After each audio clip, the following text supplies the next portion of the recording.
മടിക്കണ്ട, വന്നോളൂ. 12 മണി തുടങ്ങിയ വേലായതാ. ഓ, പത്നാമന്റെ കടയിൽ നിന്ന് ഒരു ചായ കുടിച്ചിട്ട് വരൂ. എന്നിട്ടാവാ നീ. എന്താ കാര്യം? എന്താ ചായ കുടിച്ചിട്ട് വരൂ. മുത്തശ്ശില്ലേ ഇവിടെ? വിളിക്കുക. കേറിയിരിക്കുക.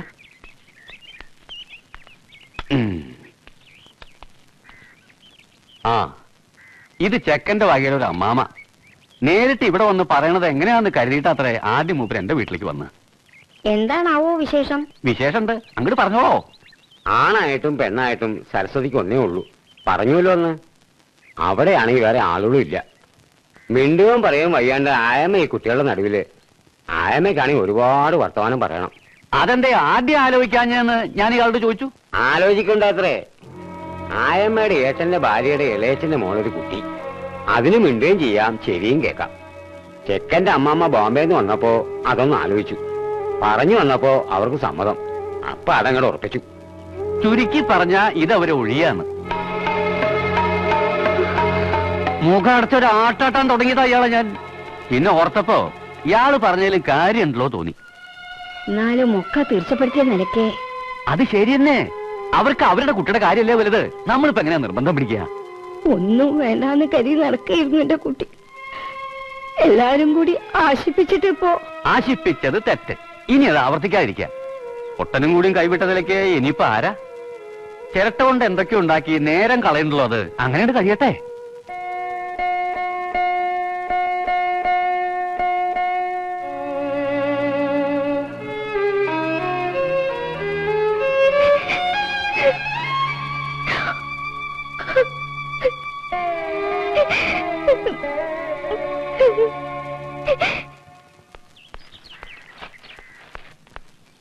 കാര്യങ്ങൾ അകത്ത് പറഞ്ഞെന്താ പറയും. എന്താ എന്താ മുത്തശ്ശി? ഈശ്വരന്മാരെപ്പോഴും നമ്മളെ ചതിക്കന്നെയാ. ഇതൊന്നും നടക്കില്ല അത്രേ.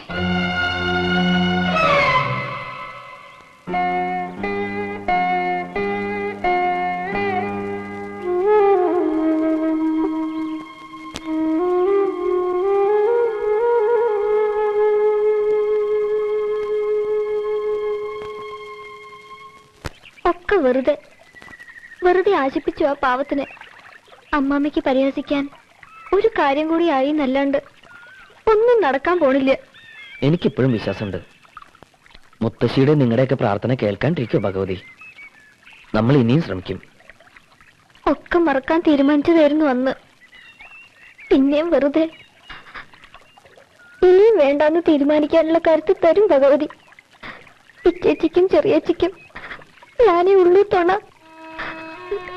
അതെ, ഇച്ചേച്ചിക്കും ചെറിയച്ചിക്കും താൻ തുണ. തനിക്ക് കൂട്ടിന് ചെറിയച്ചി ഇച്ചേച്ചി. ഗോപിക്ക് എങ്ങനെ മതിയല്ലോ. പറയുമ്പോ സ്നേഹിക്കുക, പറയുമ്പോ മറക്ക. ഇല്ല, ദാനം തന്നല്ല തനി സ്നേഹം. ഞാൻ പിടിച്ചു വാങ്ങിയതാ.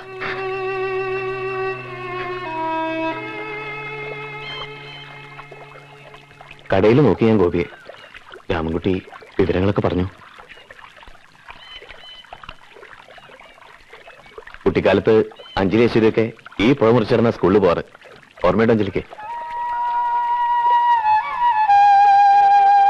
നിറയെ വെള്ളം ഉണ്ടായിരുന്ന ഒരു ദിവസം പിന്നീട് ഇടന്ന് ചേച്ചി ഒഴുക്കിൽ വിട്ടു. പാവത്തിന് ഒച്ചയുണ്ടാക്കാൻ പറ്റാത്തോണ്ട് നിങ്ങളാരും കണ്ടൂല്ലേ. കടവത്തുണ്ടായിരുന്ന ഞാൻ കണ്ടിട്ടും പകച്ചു നിന്നു. പെൺകുട്ടികളെ തൊടാവോന്നായിരുന്നു അപ്പൊ ചിന്ത. പിന്നെ ആരൊക്കെ ഇച്ചേച്ചി രക്ഷിച്ച് കരയ്ക്ക് കൊണ്ടുവന്നപ്പോ കണ്ടുവന്നവരൊക്കെ എന്നെ ചെയ്തു പറഞ്ഞു. കുറ്റബോധം കൊണ്ട് എന്തോ ഇച്ചേച്ചിന്റെ ഒരു കവിതയ്ക്ക് വിഷയമായിരുന്നു ഒരിക്കല്. ആ കടം എന്നെങ്കിലും വീട്ടിൽ നിന്നുണ്ടായിരുന്നു മനസ്സിൽ. ഞാൻ കല്യാണം കഴിക്കാൻ വെച്ച വിരോധാവും ആ കുട്ടിക്ക്. ഇല്ലത്തെ പ്രാരാബ്ദങ്ങളുണ്ട്. ദാരിദ്ര്യം, കഷ്ടപ്പാട്, തളർവാദം വന്ന് കിടക്കണ അച്ഛൻ, പ്രായം കഴിഞ്ഞിട്ടും വേളി നടക്കാത്ത ഒപ്പോള്. അതിനിടയിലേക്ക് കൈപിടിച്ചുകൊണ്ട് ചെല്ലാന്ന് പറഞ്ഞ അറിയാം. ഒരു കല്യാണത്തെക്കുറിച്ച് ചിന്തിച്ചിട്ട് പോലുമില്ല. ശാന്തി കൊണ്ട് ഒന്നിനും കഴിഞ്ഞിട്ടില്ല. ഒരു ജോലി കിട്ടുന്ന വരെയുള്ള പ്രയാസം. എന്നാലും ഈ ചേച്ചിക്ക് സങ്കടപ്പെടേണ്ടി വരില്ല.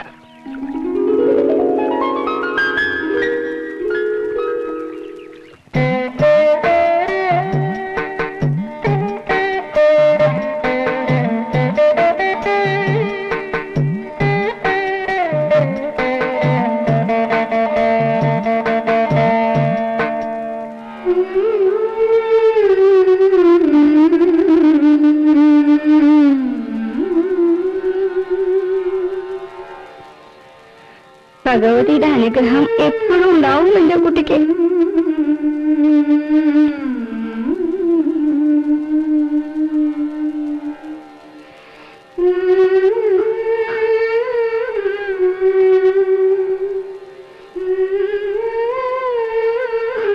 രാഹുകാലം ആവണേന് മുമ്പ് ഇറങ്ങാം.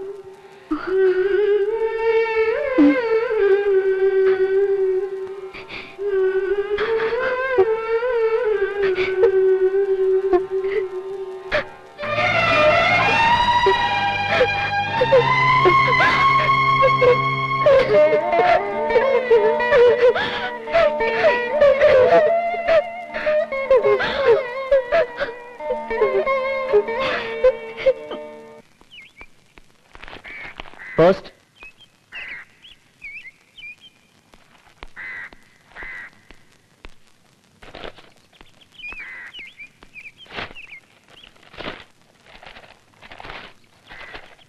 കവിത മുടങ്ങിയതോ അതോ ഇന്റർവ്യൂ കാർഡോ? Appointment order. പ്രതീക്ഷ ഉണ്ടായിരുന്നില്ല ഒട്ടും. അപ്പൊ തന്റെ ശാന്തി കഴിഞ്ഞു സാരം. ഇനി അല്പശാന്തി ആവാം. ഓപ്പിളെ ഓപ്പിളെ, ഒരു ജോലി ശരിയായിട്ടുണ്ട്. വടക്കേ ഇന്ത്യയിലാ. സാരില്ലേ, പോണം. അച്ഛാ, ദാ ഉണ്ണിക്ക് ജോലി ശരിയായിരിക്കണു. അച്ഛന് വിഷമം വേണ്ട, ശാന്തി ഒന്നും മുടങ്ങില്ല. ശങ്കരപ്പനോട് പറയാം. ശിവന്റെ അമ്പലത്തിലെ മാത്രം കൊണ്ട് പോരാണ്ടായിരിക്കണമെന്ന് നാള് പറയണ്ടായി.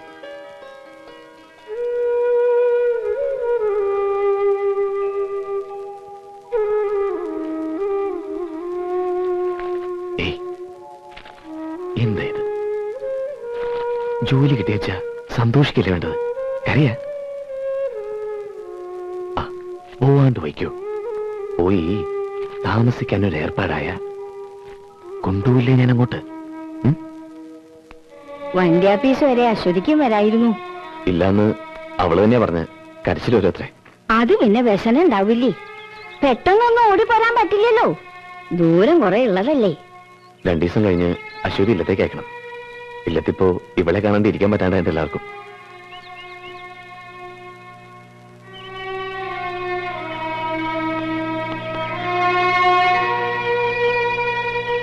ഗോപിയുടെ ഉത്തരവാദിത്തങ്ങള് എനിക്ക് ബോധ്യമുണ്ട്. കൂടെ നിൽക്കേണ്ടവനെ ഞാൻ.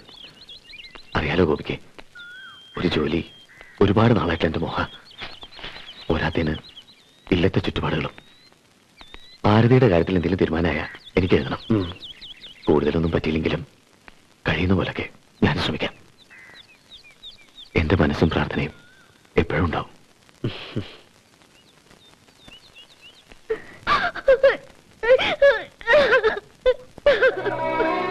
ചെറിയച്ചി ഇങ്ങനെ തുടങ്ങിയാലോ?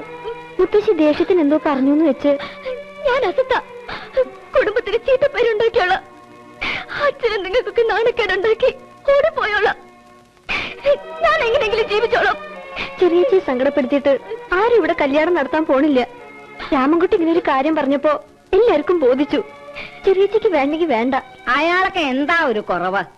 സ്കൂള് മാഷ്, കുടുംബ മഹിമയുണ്ട്, പ്രായം അത്രയ്ക്ക് അധികമൊന്നുമില്ല. പിന്നെ ആദ്യം ഒരു കല്യാണം കഴിച്ചത് 3 മാസം ആ പെണ്ണ അയാളെ കൂടെ കഴിഞ്ഞിട്ടുള്ളൂ. അതില് കുട്ടികളൊന്നുമില്ലല്ലോ. എനിക്ക് വേണ്ട. കല്യാണം കേൾക്കുമ്പോ പേടിയാവുക. പിന്നെ എന്താ നിന്റെ ഭാവം? എന്നാ എന്റെ കണ്ണടയാന്നറിയില്ല. കോടതിന്ന് വിധിയായാൽ ഇറങ്ങി കൊടുക്കണം. വിടുന്ന എങ്ങനെ പോവും? ആരും ഉണ്ടാവില്ല തിരിഞ്ഞു നോക്കാൻ. നീ മാത്രല്ലല്ലോ, ഇവളെയും കഷ്ടപ്പെടുത്തണോ? ഈ ചെറുപ്രായത്തില് നിങ്ങൾക്ക് വേണ്ടി അവള് കടന്നോടണം.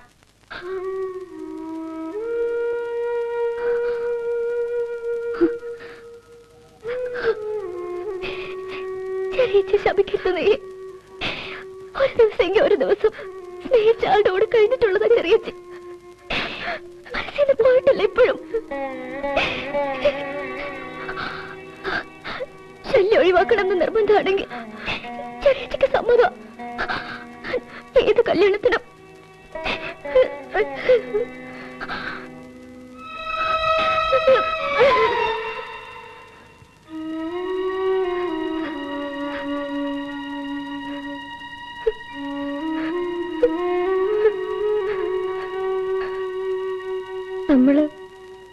നമ്മളെ കുറിച്ച് ഓർത്തുള്ളൂ. ചെറിയച്ചി പറഞ്ഞത് കാര്യല്ലേ? ആരുടെയെങ്കിലും തലയിൽ കെട്ടിവെച്ച് ബാധ്യത ഒഴിവാക്കാനാണോ നമ്മള്? വേണ്ട, ഒന്നും വേണ്ട.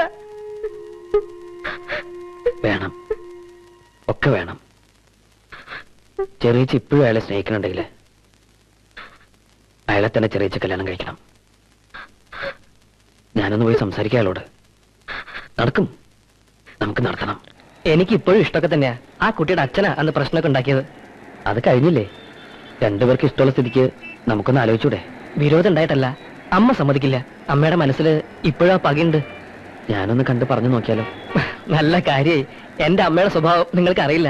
ഞങ്ങൾ 3 ആണും 4 പെണ്ണുവാ. മൂത്ത ഏട്ടന് 40 എന്നിട്ട് ഇപ്പോഴും അമ്മയെന്ന് അമർത്തി മൂളിയ ആ നിന്ന നിൽപ്പിൽ മൂത്രമൊഴിക്കും മൂപ്പര്. അമ്മയുടെ സമ്മതം വേണോ? നമുക്കൊരു രജിസ്റ്റർ ഓഫീസില് ആവായിരുന്നു അന്നാണെങ്കിൽ. ഇനിയിപ്പോ വീട്ടിലാകെ പ്രശ്നമാവും. ഞാനും അല്പം പ്രാക്ടിക്കലായിരുന്നു കുട്ടികളൂ. അമ്മ സമ്മതിച്ചാ സമ്മതിക്കേ, ശ്രമിച്ചു നോക്കാം ഞാൻ. ഇപ്പൊ ഇറങ്ങിക്കോളി ഇവിടുന്ന്. ഒരാലോചനയും കൂടെ വന്നിരിക്കണു. അങ്ങനെ പറയരുത് ദേവി ചേച്ചി. ഇതൊരു ജീവൻ മരണ പോരാട്ടാണ്. ഞങ്ങൾ ഉപേക്ഷിക്കരുത്. എന്റെ മോനെ പോലീസിനെ കൂടെ തല്ലി ചതപ്പിച്ചു. 3 മാസാ നാണുവേദ്യയോട് വീട്ടിൽ നടത്തിയത്. കാശ് എത്രയാ ചെലവായത്? ഒരു സിന്ധി പശുവിനെ വിറ്റു ഞാൻ. അതെണ്ണ ഇപ്പോഴും പോയിട്ടാണ് മനസ്സിന്ന്. പോലീസുകാർ തല്ലിയൊന്നുമില്ല. കംപ്ലൈന്റ് കിട്ടിയപ്പോ ചോദ്യം ചെയ്യാൻ കൊണ്ടുവന്നുള്ളൂ. ഈ അമ്മ വെറുതെ. നീ ഉണ്ടോ? കൈവശം കൊടുത്ത് മയക്കിയതാ പെണ്ണിന്റെ ചെക്കനെ. വല്ല കാക്കാലത്ത് പെണ്ണി വിളിച്ചുണ്ടാവും. വന്നാലും ഞാൻ കേട്ടും ഈ കുടുംബത്ത്. എന്നാലും ഇത് എന്റെ കഴുത്തിന് മോള് തലയുണ്ടെങ്കിൽ നടക്കില്ല. ഇപ്പൊ എന്തായി? ഞാൻ അപ്പോഴേ പറഞ്ഞില്ല ദേവി ചേച്ചി സമ്മതിക്കില്ലെന്ന്. അപ്പൊ സതീശൻ എന്താ പറഞ്ഞത്? അമ്മയ്ക്ക് ഇഷ്ടാണ്, എന്റെ അമ്മ പാവമാണ്, വേഗലീന മനസ്സാണ് എന്റെ അമ്മയ്ക്കെന്ന്. ഇങ്ങനെ ഇറങ്ങു ഗോപി, നമുക്കില്ല അഭിമാനം. ഭരതമാഷ്ട മകൾക്ക് വേറെ ചെക്കനെ കിട്ടാൻ കിട്ടുന്നില്ല. സതീശൻ പ്രേമിച്ചപ്പോ ഒരു പകരത്തിൽ അവളൊന്ന് പ്രേമിച്ചു പോയി. അതിന് ഒന്നുമില്ലെങ്കിൽ നമുക്ക് വല്ല ഡോക്ടറോ എഞ്ചിനീയറോ ആരെങ്കിലും കിട്ടില്ലേ? വന്നേ അങ്ങനെ വേണ്ട ചേടാ. താൻ എന്തായി കാണിച്ച്? ആ തള്ളെ പറഞ്ഞ് എങ്ങനെയും സമ്മതിപ്പിക്കാൻ വന്നിട്ട് ഓടണ പട്ടിക്ക് 1 മുഴം മുമ്പേന്നാ പട്ടി വടിമേൽ വന്ന് വീണത്താ. നോക്കിക്കോ രാമകുട്ടി, ഒന്ന് നിക്കണേ. വിളിച്ചു. എന്തേ? വാ, നീ അകത്ത് പോ. എന്താ? ഇയാളവിടെ ഇരിക്കേ. അവിടെ ഇരിക്കേ. നീ അവിടെ നിക്ക്. എടി രമേ, ഉമ്മറത്തേക്ക് വേണ്ടി ചായ എടുക്കേ. പാലുണ്ടാവില്ലേ? കട്ട മതി. ഇങ്ങോട്ട് വന്നു രാമകുട്ടി. അല്ല, ഈ ഡോക്ടർ എഞ്ചിനീയർ എന്നൊക്കെ പറയുമ്പോ 5 ലക്ഷവും ഒരു മാരുതി കാറും 100 പവനും ഒക്കെ ചോദിക്കണത്. എന്തായാലും നിങ്ങൾ വന്ന് കയ്യും കാലും പിടിക്കുമ്പോ അത്രയ്ക്കൊന്നും വേണ്ട. 1 ലക്ഷവും 50 പവനും ഒരു ചുവന്ന മാരുതി കാറും നമുക്ക് ഉറപ്പിക്കാം. ചുവന്ന മാരുതിക്കാർ തന്നെ വേണോ? ചുവന്നതാ നല്ലത്. പച്ചയായാലും കുഴപ്പമില്ല. ഇപ്പൊ ബുക്ക് ചെയ്താ 1.5 കൊല്ലം കഴിയും മാരുതിക്കാർ കിട്ടാൻ. പുതിയത് തന്നെ വേണ്ട നമുക്ക്. അതുകൊണ്ട് തൽക്കാലം നമുക്ക് കാറ് വേണ്ടാന്ന് വെക്കാം. പിന്നെ 1 ലക്ഷം. 1 ലക്ഷത്തിൽ എത്ര പൂജ്യം ഉണ്ടാവോ? 10, 100, 1000, 10,000 ലക്ഷം. 5 പൂജ്യം. അതിന് 2 പൂജ്യം നമുക്ക് കളഞ്ഞേക്കാം. പിന്നെ 50 പവൻ.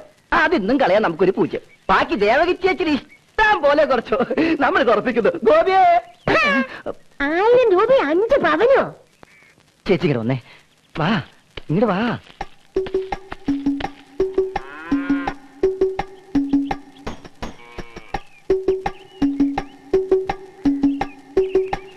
ഞാൻ പറഞ്ഞു കേട്ടല്ലോ നീയെ.